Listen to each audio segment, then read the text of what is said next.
Vous m'aviez proposé de la prise en charge les options thérapeutiques dans la prise en charge des tuberculoses endobronchiques. Je vais vous présenter. Alors, c'est vrai que c'est des situations que on voit de moins en moins fréquentes chez nous à La Réunion. Je pense que c'est un peu pareil dans nos pays occidentaux, avec depuis la vaccination des situations qui sont moins fréquentes. Néanmoins, bon, si on considère la tuberculose, on voit que c'est encore une maladie largement répandue. C'est des chiffres de 2014 avec 9,6 millions de nouveaux cas et puis 1,5 million de décès. Que cette tuberculose endobronchique, donc elle est définie par une infection tuberculeuse dans l'arbre trachéobronchique avec la mise en évidence de bacilles tuberculose en bactériologie. C'est une maladie qui est décrite, qui est ancienne, une atteinte qui est décrite anciennement, et la première description remonte à 1698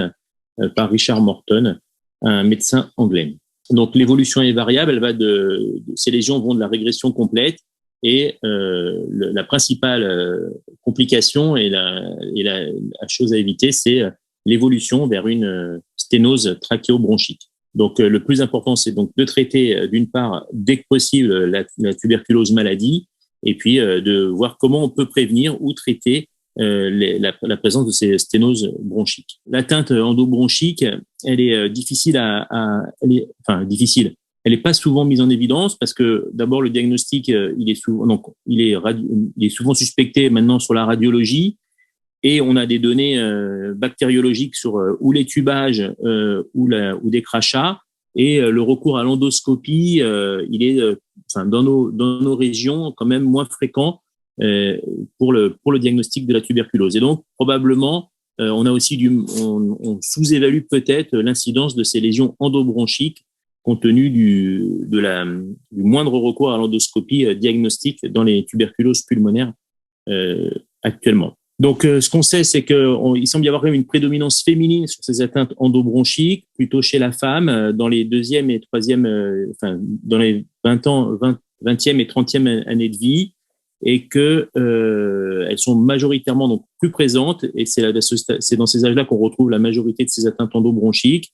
On a un second pic qui est décrit chez les patients plus âgés. Elles peuvent toucher l'ensemble de l'arbre bronchique, mais c'est surtout les bronches principales de façon bilatérale qui sont le siège de ces atteintes endobronchiques. Elles peuvent atteindre, donc elles vont être surtout localisées au niveau de la paroi de la bronche, de la musculeuse, et voire même des cartilages bronchiques et trachéaux. Alors il y a plusieurs modes de pathogénèse impliqués. Alors soit une extension directe d'une atteinte parenchymateuse pulmonaire, soit l'implantation directe aussi au cours de l'inhalation et de l'infection tuberculeuse. Ça peut être une dissémination hématogène, une érosion d'un ganglion médiastinal ou une dissémination lymphatique. On sait juste que chez l'enfant, l'érosion des ganglions médiastinaux est probablement l'atteinte aussi la plus fréquente, compte tenu aussi du petit calibre des bronches chez les enfants et de la plus faible épaisseur de la paroi bronchique. Alors la clinique, elle est pas spécifique, c'est surtout une toux qui est plutôt productive. On trouve des douleurs thoraciques, il manque un H, mais des épisodes d'hémoptysie, une asthénie, de la fièvre, des dyspnées, et donc pas de spécificité franche à suspecter cliniquement ces atteintes endobronchiques ou trachéales. Donc le diagnostic, il repose d'abord sur sur des lésions évocatrices si on les a au scanner, et sur la mise en évidence de lésions en endoscopie, de lésions donc ces lésions tuberculeuses, avec un diagnostic bactériologique concordant et avec l'identification donc de ces bacilles tuberculeux. Et le scanner et la fibroscopie sont les deux examens qui permettent le diagnostic de ces lésions. La radio, à moins qu'elle mette en évidence des troubles ventilatoires, elle est le plus souvent normale. Elle va retrouver les lésions tuberculeuses associées, mais spécifiquement sur une atteinte endoluminale isolée, elle est parfois peu contributive, à moins qu'elle s'associe à un trouble ventilatoire et qu'elle puisse mettre en évidence soit des troubles ventilatoires et des atélectasies ou des réactions pleurales associées. Le scanner, c'est un examen important dans la diagnostic. Elle va montrer des voies aériennes irrégulières, voire même des sténoses. Elle va permettre de mettre en évidence l'atteinte ganglionnaire médiastinale, la présence de nodules ou donc de lésions parenchymateuses tuberculeuses, voies de caverne et d'une pleurésie. La reconstruction 3D va apporter dans le scanner peut être utile puisqu'elle va permettre ici de mettre en évidence la topographie et l'étendue de l'atteinte endoluminale. On l'utilise, il y a même des études qui utilisent en fait le scanner comme prédictif en fait de possiblement de l'évolution de ces atteintes tuberculeuses endoluminales et en particulier vers la sténose. Et il semblerait que chez les patients qui présentent des calcifications parenchymateuses et des bronchectasies ont une plus grande tendance à évoluer vers des lésions sténosantes que les autres, et que la présence d'impactions mucoïdes ou de lésions étendues des voies aériennes avec des pertes de volume au scanner n'est pas forcément, elle, liée directement à l'évolution vers la sténose. Donc, il y a une étude que j'ai retrouvée. Mais en tous les cas, pour le diagnostic, le scanner va rester un examen important. Alors maintenant, c'est l'endoscopie, le deuxième examen qui va nous permettre de mettre en évidence ces lésions et leur aspect. Donc, plutôt sur des lobes supérieurs et plutôt sur les bronches souches droites, bien que toutes les voies peuvent être atteintes. Et il y a une proposition de classification par une équipe de ces lésions qui suit en fait l'évolution des lésions. Alors, on peut avoir initialement des lésions avec une infiltration lymphocytaire de la sous-muqueuse, avec un simple érythème et un œdème de la bronche qui définit un stade d'atteinte de bronchite non spécifique, l'apparition de tubercules sous-muqueux ou d'un granulome qui va évoluer avec un œdème et un érythème vers une phase œdémateuse et érythémateuse. Et c'est à partir de ce stade-là que vont pouvoir apparaître en fait les lésions avec du fait de l'œdème qui va commencer à réduire le calibre bronchique. Et puis, elles peuvent évoluer vers une nécrose caséeuse ou vers des granulomes tuberculeux qui donnent une forme de caséum actif et voire même d'aspect pseudo-tumoral. Et enfin, jusqu'à un stade ulcératif. Alors, dans l'article de cette équipe, là, je vous ai mis des photos qui correspondent à chacun des stades. Donc, atteinte caséeuse, une atteinte démateuse hyperémique, une sténose fibrosante, un aspect pseudo-tumoral, un granulome, une lésion ulcérative et puis un aspect de bronchite non spécifique. Donc, la prise en charge de ces lésions, elle repose d'abord sur l'éradication du bacille tuberculeux et d'un traitement antituberculeux bien conduit. Et deuxièmement, c'est l'utilisation conjointe de méthodes, soit pour rouvrir en phase initiale des voies aériennes, soit secondairement pour traiter les sténoses cicatricielles. Alors, traitement de la tuberculose, nous, un schéma standardisé de quadrithérapie à minima pendant 2 mois, suivi de 4 mois de bithérapie sur le schéma de base. Donc, le centre de lutte tuberculeuse m'a donné un peu des recommandations en fait en fonction de la durée de traitement qui peut être modifiée en fonction de la présence ou non de bacilles tuberculeux à l'examen direct, qui peut être parfois prolongé jusqu'à 9 mois en fonction de la persistance de lésions de caverne ou d'examen direct encore positif. Là, je vous ai mis les doses qu'on utilise, mais qui sont standardisées. Et puis, dans ces situations-là, ce qui a été assez utilisé, c'est les corticoïdes. Néanmoins, quand on relit les différentes études, les différentes synthèses, en fait, leur utilisation est assez controversée. Et il y a bien des études qui montrent un bénéfice à une utilisation précoce de ces corticoïdes, alors que d'autres montrent qu'elles n'apportent pas de bénéfice. Alors, il y a un article là de 96 sur lequel il y avait un protocole qui était bien détaillé. Et donc, ils les ont utilisés dans des phases soit œdémateuses ou avec une atteinte caséeuse ou pseudo-tumorale, de la prednisolone à 1 mg kg pendant 4 à 6 semaines, suivi par une décroissance progressive sur 4 à 6 semaines, et qui semblait montrer un bénéfice avec une diminution de l'apparition de sténose séquelaire de ces lésions tuberculeuses endoluminales. Mais on en retrouve d'autres pour lesquelles, alors là, c'est une autre étude un peu plus récente en 2008, où à nouveau, ils ont utilisé des corticoïdes avec un schéma proche, sans qu'ils puissent démontrer franchement un bénéfice apporté par l'utilisation de ces corticostéroïdes à la phase initiale. Donc, on n'a pas franchement d'argument aujourd'hui pour dire que il faut les mettre de façon systématique ou non, que probablement c'est sur des atteintes inflammatoires œdémateuses qu'elles sont probablement le plus efficaces. En revanche, quand on a déjà des lésions de fibrose sténosante est déjà installées, il y a probablement plus d'intérêt à utiliser ces corticoïdes. Et donc, c'est probablement à la phase précoce du diagnostic de ces tuberculoses endoluminales que les corticoïdes peuvent avoir leur importance et peut-être leur rôle principal. Alors, ensuite, on retrouve tout ce qui est endoscopie interventionnelle avec la combinaison ou l'association de différents traitements pour restaurer la lumière des voies aériennes. Donc, on va pouvoir y associer des dilatations au ballon. On retrouve des obstructions au laser ou au plasma argon, à la cryothérapie ou à l'électrocoagulation. En pratique, les méthodes, elles ont toutes été essayées avec plus ou moins de succès et elles peuvent être soit en combinaison, soit en monothérapie. Ce qui est le plus utilisé et le plus décrit, c'est l'utilisation des ballons. Et donc, on retrouve pas mal de petites séries sur des communications orales. Et là, il y avait un article de 2015 en radiologie où cette équipe utilise la dilatation au ballon, 113 patients qui avaient donc une atteinte endoluminale avec un taux de 73% après une ou plusieurs dilatations. Quand on regarde, en fait, ils avaient donc 27% d'échecs, 31 patients, avec des patients qui allaient récidiver sur ces sténoses plutôt probablement cicatricielles, puisqu'on voit que les temps de récidive, ils vont de 1 jour à 113 mois, avec une moyenne de 13 mois. Donc, c'est des patients qui ont déjà été traités pour la tuberculose et on est plutôt sur des lésions cicatricielles, des sténoses cicatricielles de ces lésions endoluminales. Ils avaient tous reçu donc un traitement minimal de 5 mois antituberculeux. On est quand même sur des récidives à distance. Chez ces patients-là, et c'est ce qu'on verra tout à l'heure, après, soit parce qu'on a besoin d'un recours itératif répété à des dilatations au ballon, soit parce qu'on a un échec, il y a certains patients qui ont bénéficié de la mise en place de stents ou de mesures chirurgicales associées. L'autre option, c'est la mise en place de stents, ce qui est quand même qui va être une alternative chez les patients qui vont justifier de dilatation itérative au ballon et qui vont avoir, pour éviter ces réinterventions multiples, de la mise en place d'un stent endoluminal. Donc, dans l'idéal, ce stent est placé après une dilatation, une seconde ou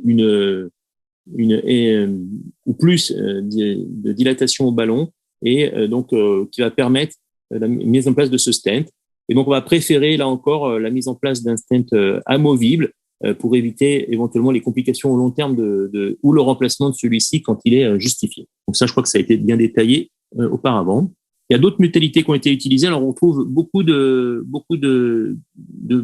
communication, en fait, sur l'électrocoagulation, l'utilisation du plasma argon ou l'utilisation du laser, peu de publications ou d'essais francs sur ces différentes méthodes. Donc, je les ai citées, mais il n'y a pas suffisamment de données publiées comme on l'avait pour le ballon pour détailler. Ce qui a été le plus utilisé, c'est l'utilisation de la cryothérapie sur ces lésions. Donc là, je vous ai trouvé une étude assez récente chez 76 patients, donc sur des lésions de tuberculose endoluminale. Et c'était une étude de faisabilité donc sur ces lésions.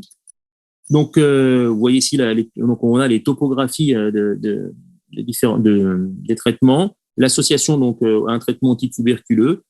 Ce qui en découle, c'est que finalement, ils ont peu de complications à l'utilisation de cette thérapie, avec, en tous les cas, pas de complications sévères. La seule complication qu'ils rapportent, c'est des petits saignements endoluminaux, et on voit que c'est des saignements de faible abondance, moins de 20 millilitres, et que tous, ils ont été stoppés par l'injonction de sérum adrénaliné avec efficacité. Donc, peu de complications et finalement, une méthode qui a l'air assez sûre pour des lésions endoluminales. On n'a par contre pas de données sur le taux de récidive et sur le nombre de réinterventions nécessaires chez ces patients. Enfin, j'ai retrouvé un article sur l'utilisation de la mitomycine C en instillation locale après une dilatation ou des incisions endoluminales. Et donc, c'est l'application de mitomycine qui avait été appliquée localement. Mais on n'a là encore, pas de données sur les taux de récidive ultérieurs à l'application de ces traitements endoluminales. Enfin, la dernière Option en échec de ces différentes méthodes ou sur des lésions étendues et qui seraient non accessibles, c'est le recours à la chirurgie quand ces méthodes interventionnelles sont ou ont échoué ou ne sont pas réalisables et on peut être amené à demander au chirurgien ou des lobectomies, voire des pneumonectomies chez ces patients. Quand on a des lésions séquelaires avec des sténoses qui échappent à toute prise en charge endoscopique, ça peut être discuté. Et ça, bon, effectivement, la chirurgie et la place de la chirurgie dans la prise en charge de la tuberculose est quand même bien établie aujourd'hui après traitement antituberculeux. Donc, pour conclure, donc cette tuberculose endobronchique, elle a une présentation clinique non spécifique. C'est des symptômes qui sont plutôt insidieux. Et donc, c'est les données du scanner et de la bronchoscopie qui vont permettre le diagnostic topographique ainsi que les données microbiologiques. Puis, leur prise en charge repose toujours donc sur un traitement antituberculeux bien conduit, que le rôle de ces corticoïdes est controversé, mais que probablement ils ont une place à la phase initiale et à la prise en charge initiale de la maladie, sous réserve qu'on ait des lésions qui soient encore inflammatoires et des fibroses non fixées. Donc, ce qui est le plus utilisé comme un geste endoluminal, c'est quand même la bronchodilatation, c'est la dilatation au ballon sous endoscopie de ces sténoses, qui peuvent être répétées, utilisées potentiellement avec d'autres techniques et qui peuvent permettre la mise en place, en cas d'échec ou de procédures trop répétées, la mise en place d'un stent pour ces lésions. Et que il faut pas oublier la place de la chirurgie, qui peut être en dernier recours une option pour des patients qui seraient très symptomatiques et pour lesquels on est en échec de ces différentes procédures. Je vous remercie.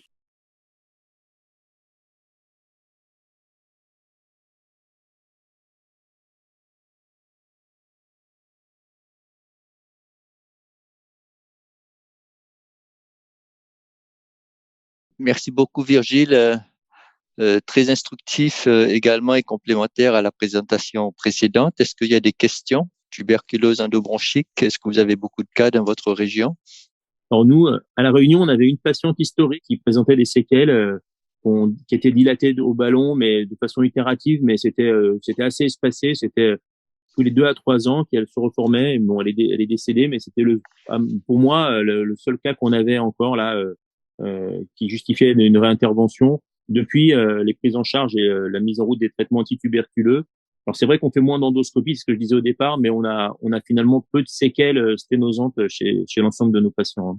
La bronchoscopie interventionnelle tout au début de sa spécialité. Bon, rappelez à cette époque-là, l'épiglepte, tout ça, ça n'existait pas. Jean-Michel travaillait dans une salle d'endoscopie avec une équipe anesthésie très souple, un moniteur de chez Darty, et il a été confronté, je lui avais proposé à cette époque-là une broncholithiase, c'est-à-dire un ganglion calcifié qui avait perforé la bronche. Et Jean-Michel Bernion, dans cette salle, s'est retrouvé confronté, en bricolant ce caillou, qui était calcaire, à un trou énorme dans la bronche. Le problème, c'est que la patiente n'était pas opérable sur le plan fonctionnel. Et il s'est dit, ça a duré plus de 4 heures à l'époque, qu'est-ce que je vais faire avec ce trou au niveau du tronc intermédiaire? Il a donc posé une prothèse en silicone à cheval sur le tronc intermédiaire et une partie dans la lobaire supérieure droite. Et cette prothèse, la patiente donc l'a conservée pendant 2 ans. Et on a dû la retirer par la suite parce que est apparu au niveau du bord supérieur de la prothèse un bourrelet musculeux, muqueux, qui réduisait le diamètre de la prothèse. C'était une expérience fabuleuse à l'époque et je pense que Jean-Michel Vergnon s'en souvient. C'était il y a 15, je ne sais plus, 15, peut-être 20 ans. On a eu le point de vue de notre orateur précédent par rapport au type de prothèses qui sont plus adaptées aux fistules, notamment, et si j'ai bien compris, c'est les prothèses SEMS métalliques couverts qui étaient plus étanches et plus adaptées aux fistules. Et si ça a tenu 2 ans, c'est chapeau, hein. 3-4 réflexions pédiatriques. L'expérience qu'on a via la Réunion, c'est essentiellement Mayotte. Moi, j'ai endoscopé des jeunes patients de 6 et 8 ans sur des atélectasies massives complètes, sous traitement, avec la double question de l'obstruction, de la nature de l'obstruction, avec un scanner bien fait.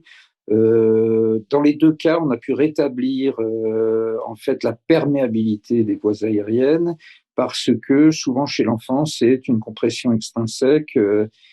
Et là, j'insiste sur les phénomènes inflammatoires qui peuvent venir secondairement, parce qu'on sait tous que dans la tuberculose, même après 2-3 mois de traitement, il peut y avoir une réaction un petit peu inflammatoire secondaire qui crée des atélectasies secondaires. Donc la première chose, c'est que, à mon sens, surtout sur l'expérience qu'on peut avoir à La Réunion et à Mayotte, c'est qu'il faut endoscoper, à mon avis, beaucoup plus ces enfants quand il y a au scanner des troubles de ventilation. La deuxième chose, c'est la place des corticoïdes. La discussion qu'on a eue avec les infectiologues à Mayotte et les pharmaciens qui étaient radicalement contre. Voilà, moi je plaide pour une utilisation en fonction des données endoscopiques. Et on a eu chez ces deux patientes une combinaison de dilatation au ballonnet. Il y a peu de matériel on a besoin de peu de matériel, c'est peu risqué, même si on n'a pas un chirurgien thoracique. Nous, on avait vu les calibres bronchiques dilatés à la Fogarty, tout simplement, et ça, en combinaison avec les corticoïdes, on avait récupéré 80%. L'autre chose, et qui diffère un petit peu de ta présentation, Virgile, c'est le potentiel de récupération après une atélectasie qui peut durer quelques semaines. En pédiatrie, quand il y a une obstruction, malgré la présence de dilatation des bronches, moi j'ai vu sur des corps étrangers anciens ou sur des obstacles tuberculeux, des granulomes ou des compressions, une récupération totale à 6-12 mois et une disparition même des bronchectasies, ce qui est un peu contraire à ce qu'on peut décrire sur les lésions fixées. Donc c'est intéressant. Le message, c'est toujours effectivement du rigide d'abord, un bon anesthésiste, et aller pister ces cas, aller dire à nos collègues infectiologues parfois il faut qu'ils réfèrent ces enfants quand ils ont des troubles de ventilation à n'importe quel moment du traitement, qu'ils les réfèrent, parce que le potentiel de récupération chez l'enfant est important. Et dernière petite remarque, ça c'est l'expérience toulousaine qu'on a eue, c'est que les chirurgiens détestent intervenir sur une tuberculose pulmonaire, parce que je l'ai vu une fois à Toulouse, même sur une lobectomie, ils disent que même 6-9 mois après traitement, les tissus sont tels que c'est de la chirurgie à haut risque, que ce soit une lobectomie ou une pneumonectomie. On a eu un décès à Toulouse il y a une vingtaine d'années, sur une petite qui avait effectivement un poumon gauche complètement détruit et qui est décédée du lâchage d'une suture sur un tissu qui était friable. Donc, je suis pas anti-chirurgie, bien sûr, mais je pense que chez l'enfant, il faut dépister rapidement, il faut utiliser les corticoïdes de manière raisonnée, il faut dilater au ballon, et ça, à mon avis, c'est accessible avec peu de moyens, même si on n'a pas de cryothérapie, etc., etc. Ça me fait replonger un petit peu dans le jeune pratique de pneumologue. Quand tu as mis effectivement que les radios pulmonaires, peut-être standard à l'époque, peut-être ça changera aujourd'hui, qui peut rester normal. Je me rappelle de cette jeune fille donc de 15 ans qui avait été traitée pour l'asthme, qui toussait, etc. Et puis à l'époque, on fait de radio qui était normale. Et finalement, effectivement, à part de justement toutes les médications ne fonctionnaient pas. Et à l'époque, on avait des tomographies à l'époque. Et quand on a fait la fibroscopie, on est tombé sur une tuberculose avec qui était très minime, mais qui était là. Et puis, voilà. C'est pour plus une anecdote qu'autre chose. Tout ce qui siffle n'est pas un asthme. Et l'asthme ne siffle pas toujours.